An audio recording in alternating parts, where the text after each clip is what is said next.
রাজধানীর চানখারপুলে গুলিতে ৬ জনকে হত্যা মামলার সাক্ষী এক নারীর সুরক্ষা নিশ্চিতে শাহবাগ থানা পুলিশ সহ সংশ্লিষ্টদের নির্দেশ দিয়েছে আন্তর্জাতিক অপরাধ ট্রাইব্যুনাল। তার আবেদনের পরিপ্রেক্ষিতে দুপুরে এই আদেশ দেওয়া হয়। একই সঙ্গে চানখারপুলের বোরহানুদ্দিন কলেজ এলাকায় ওই নারীর বিরুদ্ধে কারা ব্যানার ও ফেস্টুন টাঙিয়েছে এবং মিছিল করেছে তাদের খুঁজে বের করতে ৩ সদস্যের তদন্ত কমিটি গঠন করে দিয়েছে আদালত। গেল বছরে ৫ আগস্ট চানখারপুলে পুলিশের গুলিতে নিহত হন ৬ জন। এই ঘটনায় সম্প্রতি ট্রাইব্যুনালে সাক্ষ্য দিয়েছেন ওই নারী।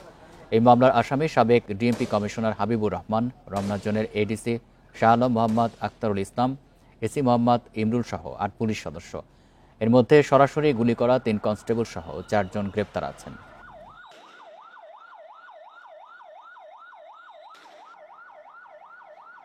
ওই থানার অফিসার ইনচার্জ এবং প্রতিষ্ঠান প্রধানকে ট্রাইব্যুনাল ডাইরেকশন দিয়েছেন যে এই সাক্ষীর সুরক্ষা, সেফটি এবং ওয়েলবিং নিশ্চিত করার জন্য, এবং ওই প্রতিষ্ঠান বা আশপাশের এলাকায় তাকে অবমাননাকর যদি কোনো ব্যানার পোস্টার থাকে সেগুলো ইমিডিয়েটলি রিমুভ করার জন্য।